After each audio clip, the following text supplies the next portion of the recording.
स्वाति ने इसी साल शहर की कॉलेज से पढ़ाई पूरी की है और अब उसके लिए जगह जगह से रिश्ते आने लगे हैं।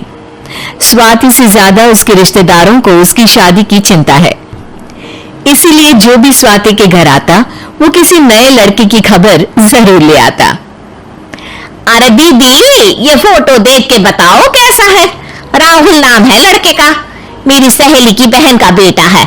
अपनी स्वाति के साथ एकदम प्यारी जोड़ी लगेगी इसकी। जरा दिखाना, फोटो तो बढ़िया लग रहा है। कोई गलत आदत वादत तो नहीं है ना इसे? और कमाता कितना है? अरे कोई गलत आदत नहीं है दीदी, आप कहो तो एक मीटिंग करवा देती हूँ, फिर सब कुछ फाइनल कर लेना। हाँ, ये सही कह रही हो तुम। संडे को स्वाति के पापा भी घर पे ही रहेंगे। बुआ फिर वहां से चली जाती है और रात को स्वाति की माँ उससे कहती है, स्वाति बेटा, आज कमला बुआ ने एक लड़के की फोटो दिखाई है। संडे को वो लोग मिलने आ रहे हैं, तैयार हो ना तुम बेटा। अरे मम्मी, आप कहाँ कमला बुआ के चक्कर में आ जाती हो? अभी इतनी जल्दी कोई शादी वादी नहीं करनी है मुझे। अरे बेटा, अच्छा लड़का है, बुआ जानती है उसे अच्छे से। हाँ स्वाति बेटा, एक बार मिल तो लो, बाद में देखेंगे आगे क्या करना है। वैसे तो कमला रिश्ता लाई है तो मना करने का तो कोई सवाल ही नहीं उठता। संडे की सुबह होती है और कमला बुआ राहुल और उसके मम्मी पापा को लेकर स्वाति के घर आती है। अरे आइए आइए भाभी, इसे अपना ही घर समझिए, इनसे मिलिए। ये मेरे भैया और ये मेरी भाभी हैं। नमस्ते भाभी जी, ये है हमारा लड़का राहुल, सरकारी नौकरी की तैयारी कर रहा है ये। वैसे आपकी बेटी कहाँ है? अरे स्वाति बेटा, बाहर आ जाओ। वैसे कितनी पढ़ाई की है स्वाति ने? जी, पोस्ट ग्रेजुएट है हमारी बेटी साइंस में।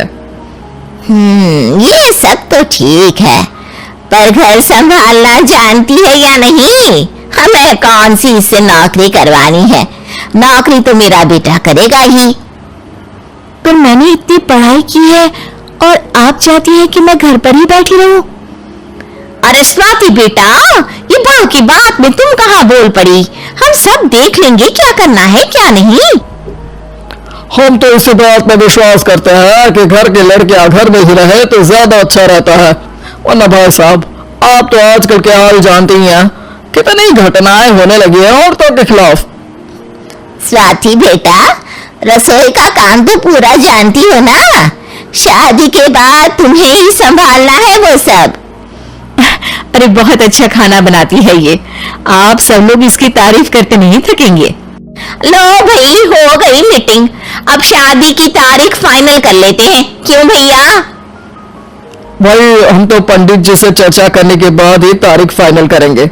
सालों से हम उनकी बातें मानते हुए आ रहे हैं। लड़के वाले और कमला बुआ की बातें सुनकर स्वाति एकदम नाराज हो जाती है और उसे लगने लगता है कि शादी के बाद उसे घर पर ही बैठना पड़ेगा। लेकिन घर वालों के आगे उसकी एक नहीं चलती और उसे शादी के लिए हाँ कहना पड़ता है। शादी का दिन आ जाता है और सब मंडप में जमा होते हैं। अब फेरों का समय हो गया है, अब कन्या अपने वर से 7 वचन मांगेगी। आप किसी धार्मिक आयोजन में जाएं तो मुझे भी ले जाएंगे। आप मेरे माता पिता का भी बराबरी से सम्मान करेंगे, हमेशा मेरा साथ निभाएंगे। आपको दोनों परिवार की जिम्मेदारियां बखूबी निभानी होगी। हर जरूरी बात में मेरी भी राय लेंगे। आप सभी गलत आदतों से दूर रहेंगे। आप मेरे अलावा किसी और औरत से कोई गलत संबंध नहीं बांधेंगे। ये 7 वचन पूरे हुए, वर क्या तुम्हें ये सारे वचन मंजूर है? जी हाँ पंडित जी, मैं सारे वचन अच्छी तरीके से निभाऊंगा। अरे वाह वाह, बढ़िया तरीके से सब काम संपन्न हो गया। तो इसी के साथ विवाह संपन्न हुआ और आज से ये दोनों पति पत्नी हुए। 1 मिनट पंडित जी, अभी एक वचन लेना बाकी है। अब कौन सा वचन है बेटा? मैं अब हमेशा के लिए किसी दूसरे घर में जाने वाली हूँ, तो पति के अलावा मैं अपने सास ससुर से भी एक वचन लेना चाहूंगी। अब कहो बेटी। मैं ये चाहती हूँ कि मुझ पर किसी बात की कोई पाबंदी नहीं लगाई जाएगी मुझे सब कुछ करने की आजादी होगी और मैं भी विश्वास दिलाती हूँ कि मैं एक अच्छी बहू बन के दिखाऊंगी। स्वाति की बात सुनकर उसके सास ससुर एकदम चौंक जाते हैं और कुछ बोल नहीं पाते कि उतने में कमला बुआ बोल पड़ती है। अरे बेटा, ये भी कोई कहने की बात है? रानी बन के रहोगी तुम तो। वचन देने से पहले सोच लीजिए, क्योंकि शास्त्रों में वचन ना निभाने वालों के लिए नरक से भी बदतर सजा लिखी है। स्वाति की चालाकी से वहां मौजूद सब लोग प्रभावित हो जाते हैं और लोगों में बदनामी ना हो जाए, इस कारण स्वाति के सास ससुर को उसे वचन देना पड़ता है। और कैसी अपशकुन वाली बातें कर रहे हैं आप पंडित जी? हमें मंजूर है बेटा तुम्हारी शर्त। स्वाति अपनी समझदारी से अपनी बात अपने ससुराल वालों से मनवा लेती है और खुशी खुशी राहुल से शादी कर लेती है। अब से हर शादी में मैं खुद 8 वचन दिलवाऊंगा। ओम मंगलम मंगलम मंगलम।